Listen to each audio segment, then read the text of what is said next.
கதிரு கிட்ட சரவணன் சொல்றாரு, ஆறுதல் சொல்ற மாதிரி இருந்தா அப்பாவுக்கும் அம்மாவுக்கும் தாண்டா சொல்லணும், நான் நல்லா தாண்டா இருக்கேன். கதிரு, இது வேலை செய்யற இடம், இப்பெல்லாம் பேசினா வேலை செய்யறவங்க நம்மளை பார்த்து சிரிப்பாங்க, வா டீ கடைக்கு போலாம். அம்மாவை பாக்குறதுக்கு வடிவேலு போறாரு. என்னடா வடிவேலு, காலையிலே கிளம்பிட்டீங்க? அத்தா, நீ இந்த வீட்டுல இருந்தாலும் அந்த வீட்டையே பாத்துக்கிட்டு இருக்கியே, என் மகளும் பேத்தியும் அந்த வீட்டுல தானேடா இருக்காங்க. வடிவேலு மாறி சொல்றாங்க, விஷயத்த சொல்லுங்க வடிவேலு. பொண்ணு பாக்குறதுக்கு போனோம் அண்ணி, சரவணனுக்கு அண்ணி. போன விஷயம் நல்லபடியா பேசி முடிச்சிட்டீங்கல்ல?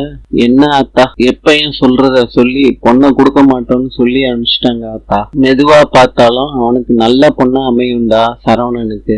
வடிவேலு மாறி சொல்றாங்க, இதே மாதிரிதான் ராஜியும் நம்ம தூரமா பாக்குற மாதிரி ஆயிருச்சு. வடிவு கண் கலங்கி அடுப்படிக்குள்ள போயிட்டாங்க. வடிவு மோர் எடுத்து வடிவேலுக்கு குடுக்கறாங்க. வடிவு கேக்குறாங்க, தம்பி ராஜி எப்படி இருக்கா? வடிவேலு சொல்றாங்க, அக்கா ராஜிய சொந்த மக மாதிரி பாத்துக்கிறாங்க. மச்சான் கதிர் மேல கோவமா இருந்தாலும் ராஜி மேல கோவமே காட்டுறது இல்ல. நீங்க ராஜிய பத்தி கவலைப்படவே தேவையில்லை. எல்லாரும் சாப்பிடுறப்ப என்னென்ன பேசுறாங்கன்னு பாண்டியன் கேட்டுக்கிட்டு இருக்காரு. பாண்டியன் சொல்றாரு, அண்ணன் தான் முக்கியம், அண்ணன் தான் பெருசுன்னு பேச வேண்டியது, ஆனா மத்த விஷயத்துல ஒண்ணுமே இல்ல. இந்த அண்ணன் மேல வச்ச பாசம் எல்லாம் திருட்டு கல்யாணம் பண்றப்ப மண்டையில இல்லையோ? நம்ம வாழ்க்கைக்காண்டி அண்ணன் வாழ்க்கைய பலி கொடுக்கறோம்னு கொஞ்சமாவது எண்ணம் வேண்டாம். கோமதி சொல்றாங்க, சாப்பிடுறப்ப இதெல்லாம் பேசக்கூடாதுங்க. அரசி சொல்றாங்க, உங்களுக்கு பிடிக்கும்னு கீரை போட்டு கோஸ் பொரியெல்லாம் பண்ணி வச்சிருக்காங்கப்பா அம்மா. வடிவேலு சொல்றாரு, என்னென்ன இப்படி பண்றீங்க? ஒரு கையில சுண்ணாம்பும் ஒரு கையில வெண்ணெயும் வைக்கிறீங்க. சரவணன் கல்யாணத்தை பத்தி இவ்வளவு கவலைப்படுறீங்களேன்னு? அழகுலையும் அறிவுலையும் சிறந்தவன் நானு, என்னைய பத்தி என்னைக்காவது யோசிச்சிருக்கீங்களா? கோமதி சொல்றாங்க, உனக்கு தான் பொண்ணு பார்த்தோமே, நீ வேண்டான்னு சொல்லிட்டியே. 8 வருஷத்துக்கு முன்னாடி ஒரு பொண்ணை காட்டினீங்கக்கா, பொண்ணு வேண்டான்னு நான் சொல்லிட்டேன், அததான் திருப்பி திருப்பி சொல்லி காட்ட போறீங்களா? இப்படி எல்லாம் நடக்கும்னு தெரிஞ்சிருந்தா அந்த பொண்ணையே நான் கல்யாணம் பண்ணிருப்பேன்னு கதிர் சொல்றாரு.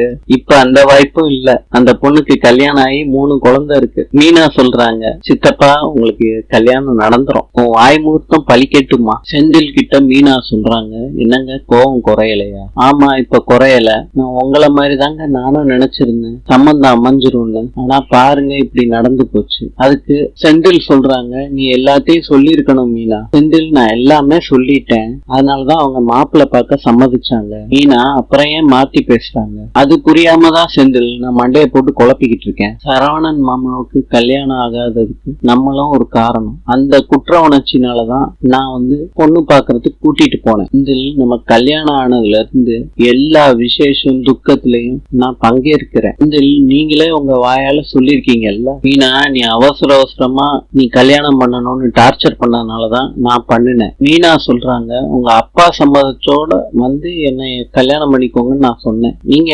பயந்துகிட்டு கதிரை கூட்டிட்டு கல்யாணம் பண்ணிக்கிட்டீங்க, அதான் பிரச்சனை பெருசாச்சு. இதுக்கெல்லாம் காரணம் நீங்க தான். நீ என்ன சொன்னாலும் மீனா நீ தான் காரணம். இல்லங்க, நீங்க என்ன சொன்னாலும் செந்தில் நீங்க தான் காரணம் இந்த பிரச்சனைக்கெல்லாம். நாளை பார்க்கலாம். இன்று திருவல்லிக்கேணி ஸ்ரீ பார்த்தசாரதி பெருமாள் தெப்ப உற்சவம், திருத்தணி முருக பெருமாளுக்கு பாலாபிஷேகம், சங்கரன் கோயிலில் ஸ்ரீ கோமதி அம்மன் புஷ்ப பாவாடை தரிசனம். நாளை சந்திக்கலாம்.